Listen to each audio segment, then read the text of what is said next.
자, 지방자치법에 간략하게 봤는데 그 내용을 이 사례를 통해서 한번 더 확실하게 해보도록 합시다. 그 12페이지 자료 강의 자료 12페이지 관련 사례 연구 한번 1번 한번 봅시다. 여기 읽어보겠습니다. 정부는 1998년 12월 29일 날 울산 울주군 등지 핵발전소 8기에 건설 계획을 가지고 있다고 발표했고, 울주군 군수는 세수정대 등 이유로 적극 지지했는데 정작 그곳에 사는 주민들하고 울산 환경운동연합 등 시민단체는 이 핵발전소 유치를 반대해 왔다라는 겁니다. 그리고 이제 정부는 이게 신고리 원전 1호기 건설하기로 최종 확정한다고 발표를 했고요. 이게 대해서 이제 울산광역시에 주민 13만여 명이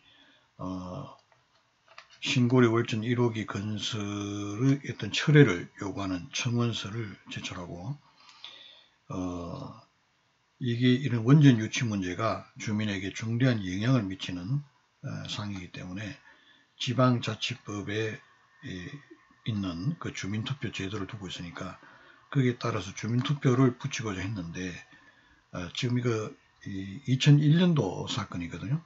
지금은 이 주민투표법이라는 별개의 법률이 만들어져 있습니다만, 당시에는 지방자치법에 주민투표 제도를 도입을 하면서 거기에 관한 사항은 법률로 정한다라고 되어 있는데, 이 주민투표법이 법률로 제정되지 않는 상황에서의 사건입니다. 그래서 이 주민의 입장에서는 지방자치법에 주민투표 제도를 두고 있는데, 거기에 근거해 가지고 법률을 정한다고 해놓고 개별 법이 지금 입법 조치가 없기 때문에 이 주민투표를 실시가 불가능하다. 그래서 우리가 주민투표가 있다면 이 원전 이 유치 원전 1호기 건설하는 것에 대한 주민투표를 실시할 텐데, 그게 없어서 입법이 되어 있지 않기 때문에 입법을 못하고 있다. 그래서 이런 상황은 이런 입법 부작이죠. 국회에서 주민투표법을 만들어야 되는데 이 만들지 않은 입법 부작이기 때문에 주민투표권, 참정권의 일환인데, 이게 주민투표권, 주민자치권, 환경권, 행복추권 이런 것들이 침해당한다라고 해서 그 위헌 확인하는 헌법소원 심판을 청구했다는 겁니다.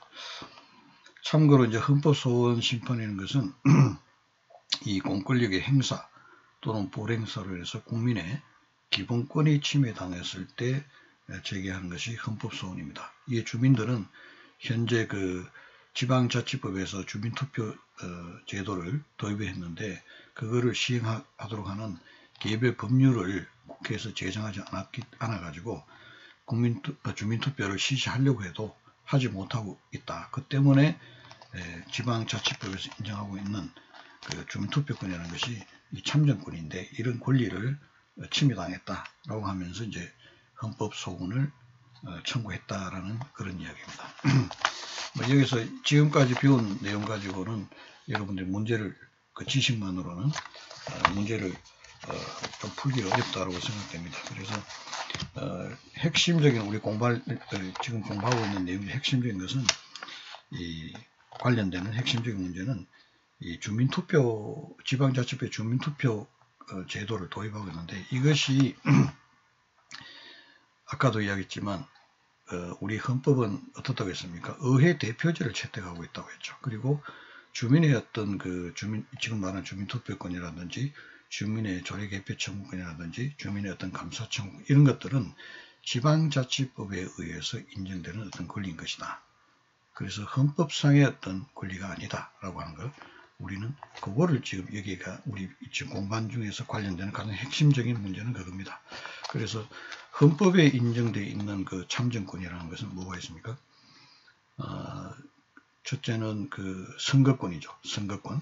그 다음에 이 공무원이 될 수 있는 권리, 공무단임권. 그 다음에 이제 국가안이나 주요 정책에 관한 국민투표권. 국민투표권입니다. 국민투표권, 헌법 개정에 대한 국민투표권. 이것이 이제 헌법에서 인정되는 참정권의 일환으로 규정하고 있는 것이고, 지금 말한 주민투표권은 그건 헌법에 인정된 것은 국민의 어떤 그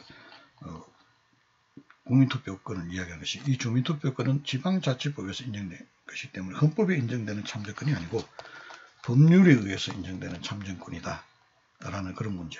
그 다음에 아까 우리 헌법은 의회 대표제를 채택하고 있다. 의회 대표제에 그 대립되는 개념이 주민총회제입니다. 주민총회제를 채택한 것이 아니라 의회 대표제를 채택하고 있다. 그래서 주민의 어떤 참정권은 원칙적으로 헌법에서는 그 의회 대표를 하지만, 그러나 주민의 어떤 직접적인 그 참여 기회를 보장하기 위해서 법률에서 일부 수용을 했다, 이런 것이지 헌법에 의해서 본질적으로 보장돼야 되는 그런 것이 아니다라는 그가 우리가 지금 현재 공부하고 가장 관련이 되는 것이고요. 아울러서 조금 이제 그 너무 우리 배운 것만 하면 그 지식을 좀 확대할 수 없으니까 여기에서 입법 부작위 문제가 있었는데, 앞으로 이제 여러분 입법 부작위 나오면 두 가지 개념이 있습니다. 진정 입법 부작위와 부진정 입법 부작위라는 게 있어요. 진정 입법 부작위라는 것은 진정 입법 부작위는 입법을 해야 될 의무가 있는데 전혀 안 하는 것, 이게 진정 입법 부작위입니다. 부진정 입법 부작위라는 것은 입법을 하긴 했는데 그 내용이 대단히 불충실하다, 이런 것을 부진정 입법 부작위라고 합니다.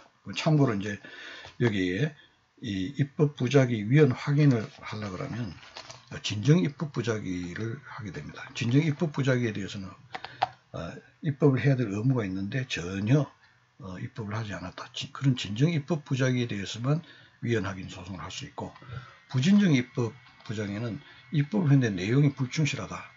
그건 입법이 됐다고 봅니다. 그래서 그건 부작위가 아니고 만들어진 법률이 불충실하다, 그래서 위헌이다면 그 법률에 대한 위헌 확인을 보하는 것이죠. 그런 방법을 해야 된다. 그래서 입법 부작위는 진정 입법 부작위와 부진정 입법 부작위가 있는데, 부작위 위헌 확인 소송 대상이 되는 것은 진정 입법 부작위다, 이제 그런 문제고, 또 하나 이제 기억을 한 것은 여기 헌법 소원 심판의 형태로 입법 부작위 위헌 확인 소송을 하거든요. 그래서 이건 헌법 소송입니다. 헌법 소송은 예를 들면 입법 의무가 있더라도 이 입법 의무가 헌법상의 의무가 됐을 때 이 헌법 소원의 대상이 됩니다. 법률상의 의무는 이게 헌법 소원의 대상이 안 되게 되거든요. 그래서 여기 보면 여기 그 지방자치법에서 주민투표 제도를 도입하고 그 법률에서 법률로 별개의 개별 다른 법률로 정한다라고 되어 있는데, 그래서 주민투표법이 만들어지고 있지 않다. 그러면 입법부가 입법 의무가 있음에도 불구하고 입법하지 않는다라고 되는데, 이것이 헌법상의 의무냐라고 하는 겁니다. 그런데 이건 헌법상의 의무가 아니고 지방자치 법률에 의해서 정해진 의무이기 때문에 헌법 소원의 대상이 되는 입법 부작위 위헌 확인 소송은 입법 의무가 헌법상의 의무가 된다. 그럼 헌법상의 의무는 어떻게 나오냐? 헌법에서 어떤 기본권을 보장하기 위해 가지고 명문으로 명확하게 어떤 입법권에게 의무를 부여했을 때, 그럴 때 이제 헌법상의 의무가 있게 됩니다. 또는 직접 규정하지 않더라도 헌법의 어떤 해석에 의해서 어떤 특정인에게 특정인 어떤 기본권을 보장하기 위해 가지고 이런 입법 의무가 발생했다고 그렇게 해석될 여지가 있는 경우, 이런 경우, 그러니까 헌법에 의해서 헌법상의 의무로서 입법 의무가 생겼을 때, 이때 입법 부작위 위헌 확인 소송의 대상이 되는 것이고, 그 법률에 의한 그런 안 된다. 지금 여기 보면 주민투표권이라는 것은 헌법에 의해서 인정되는 권리가 아니고, 아까 말 의회 대표제를 채택하기 때문에 헌법에서 인정되는 권리가 아니고 지방자치법에서 법률에서 인정되는 권리이기 때문에 헌법상의 어떤 참정권이 아니다는 거예요. 헌법상 참정권은 아까 이야기한 대로 그 선거권, 그다음 공무단임권, 그 다음에 국민투표권입니다. 그죠? 그래서 이게 주민투표권은 이 헌법상의 참정권이 아니다. 그래서 여기 보면 그걸 침해당했다고, 그것 때문에 의무가 있다, 이렇게 입법 의무 있다라고는 나오기 어렵죠. 그래서 그런 이야기입니다. 여기에 3번의 청구인들 이야기가 그런 이야기거든요. 국회가 지방자치법 개정해서 주민투표 법률적 근거를 마련하면서 주민투표에 관련된 구체적 절차와 시행에 관하여는 따로 법률로 정하도록 함으로써 주민투표에 관한 별도의 법 제정 의무로 했다라고 해서 이게 이제 헌법상의 참정권이다.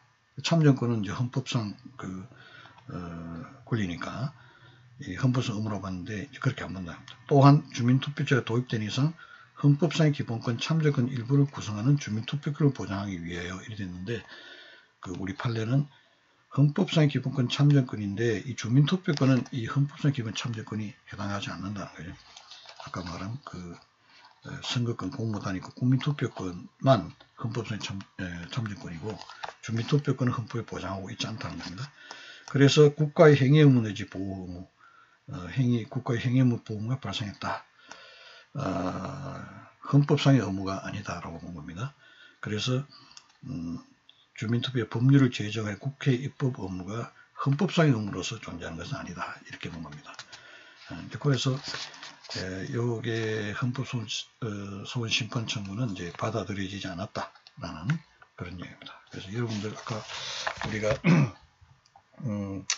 우리 헌법은 의회 대표제를 채택하고 있다. 그게 어떤 의미냐 하는 거고 또 1번하고 관련해서 아울러 볼 것이 이제 2번 문제입니다. 2번은 완주군 의회 회의규칙 77조 1항에 이 방청석 일부에 일반석과 기자석 외에 발언자석을 추가하고 제78조 이 방청인 등의 발언으로서 방청인은 지역발전이나 주민복리 정진에 관한 사항에 대하여 출신 지역 의원의 소개를 받아서 본회의 또는 위원회의 방청석에 출석하여 발언할 수 있다. 다만 상정된 안건에 대하여 가부에 영향을 줄 수 없다 하는, 그리고 발언하고자 할 때는 24시간 전에 의장에게 제출 허가를 받아야 한다. 또 방청인의 발언 시간은 10분을 초과하지 못한다.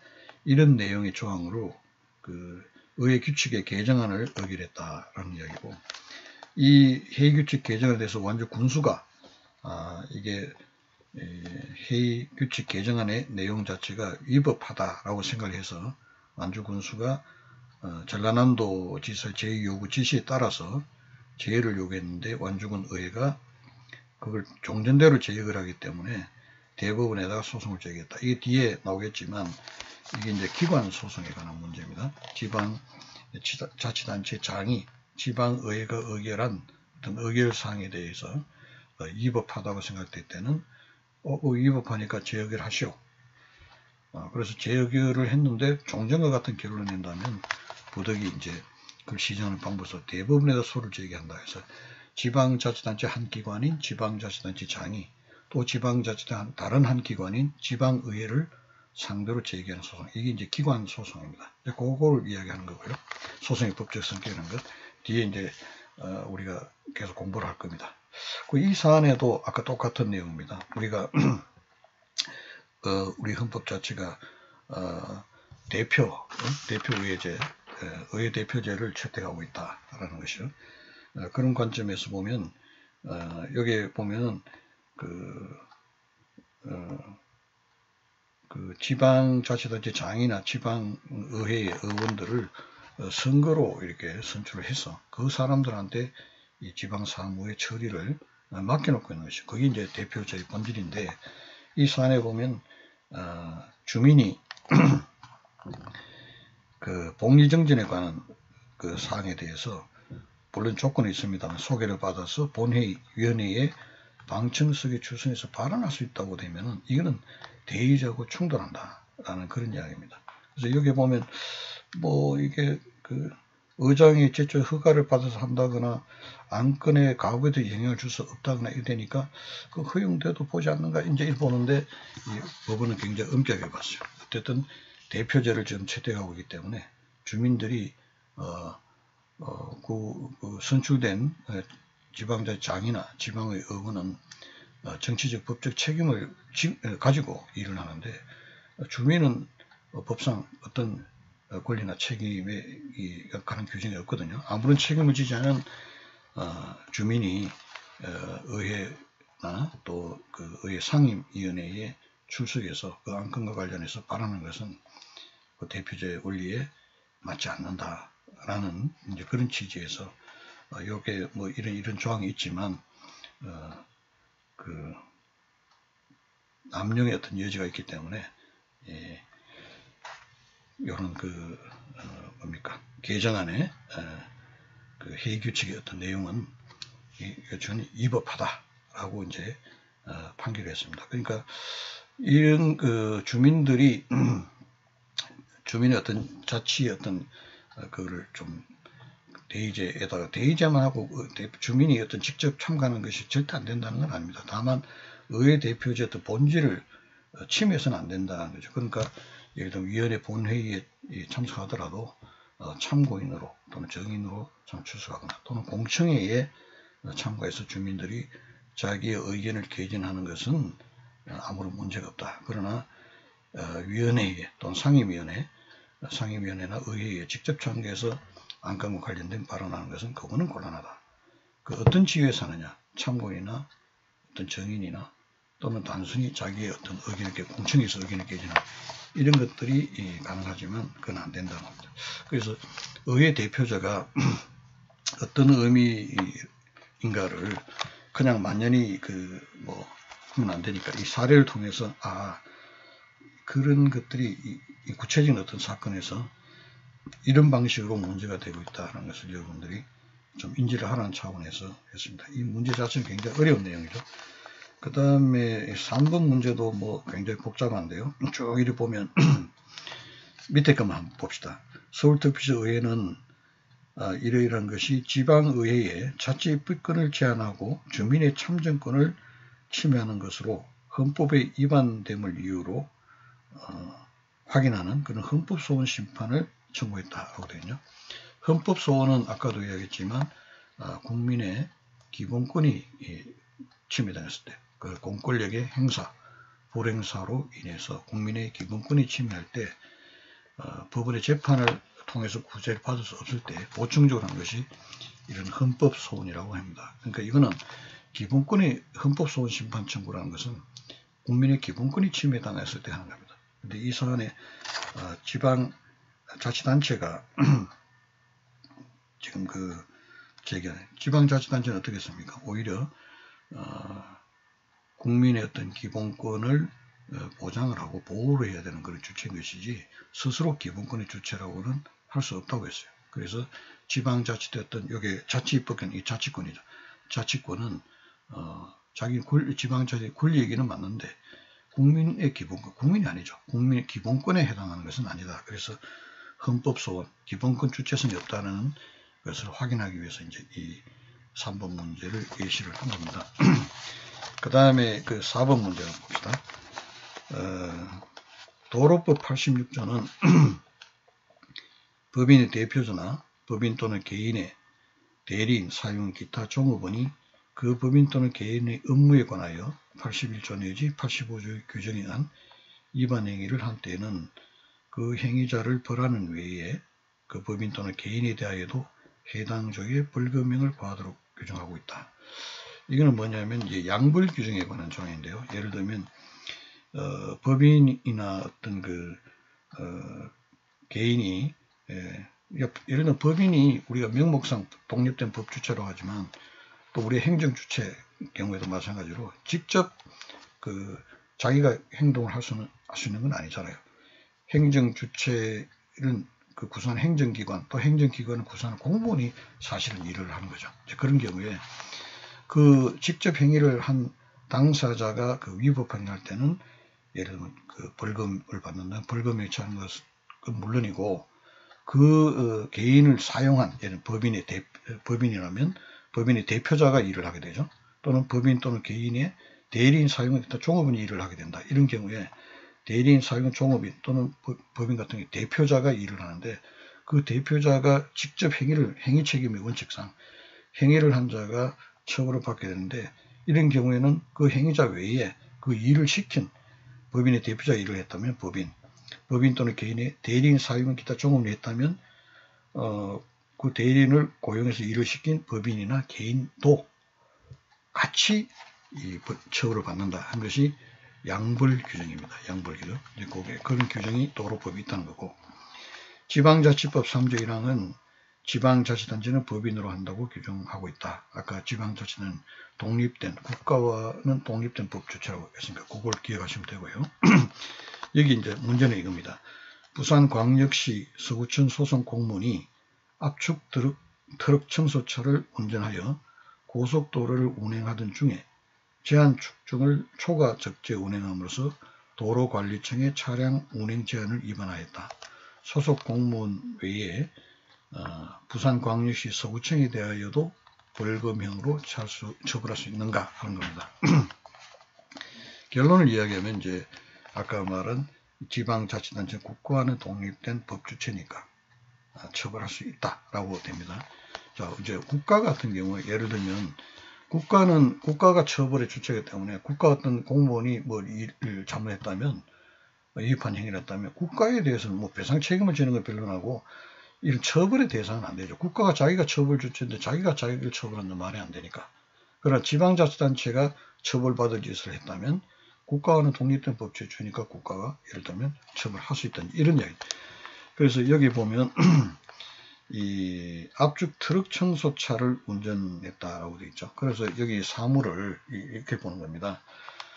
우리가 지방자치단체의 어떤 사무에는 이 지역 주민의 복리에 관한 고유 사무하고 그 다음에 국가나 뭐 광역지방 기초지방자치단체는 광역지방자치단체로부터 위임받는 경우도 있지만 그냥 편의적으로 우리 국가를 한다면 국가로부터 위임받아 처리하는 그런 사무, 단체 위임 사무, 기관 위임 사무가 있다고 했습니다.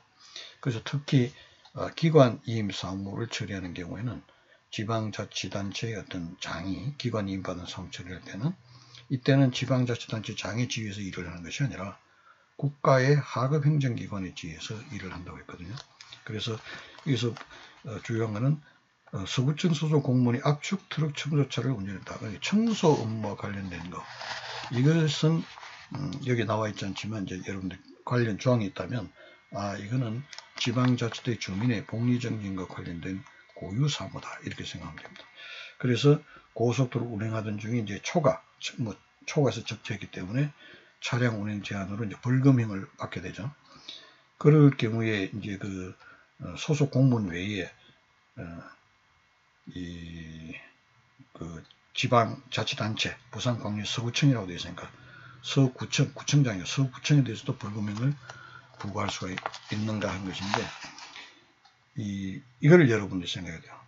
자치사무를 처리하는 고유사무, 그러니까 주민의 복리정진에 관한 자치사무를 수행하는 것은 그 법적 효과가 지방자치단체에 계속되죠. 독립된 법주체로서 지방자치단체가 움직이는 게 돼요. 그래서 이 경우는 벌금형으로 부과를 할 수 있게 된다라고 결론이 됩니다. 독립된 법주체인가? 이 만약에 이제 이 사안이 그 청소 업무가 지금은 지방자치단체 고유사무입니다. 주민의 복리정진에 관한 사무에 대한 결론이 되는데 만약에 이제 예를 하나 드는 겁니다. 청소 업무가 만약에 이것이 지방자치 고유사무가 아니고 국가로부터 부산광역시 서구청장이라는 기관에 임된 사무였다면 그거를 수행하는 과정에서 이 초과 척제에서 차량 운행 제한으로 적발이 됐다면 이 벌금형을 부과할 수 있겠는가? 양벌 규정이 적용되는가 하거든요. 만약에 이것이 국가로부터 기관이 임된 서구청장의 기관이 임 사무라면 이 공무원이 일을 하는 것은 당연히 국가 사무로서 처리하게 돼요. 국가 사무로서. 그렇게 되는 경우에는 벌금형 부과가 안 됩니다. 그래서 여러분들이 그거를 구분을 해야 돼요. 이 독립된 지방자치단체 독립된 법인으로 취급을 받는 것은 지방자치단체의 고유한 어떤 사무를 처리하는 됐을 때 그 법적 효과가 그 법인에다가 고유가 된다는 것이고 국가로부터 지방자치장에게 기관 임된 사무를 처리할 때 그 법적 효과는 지방자치 법인이 아니고 국가에 기속된다.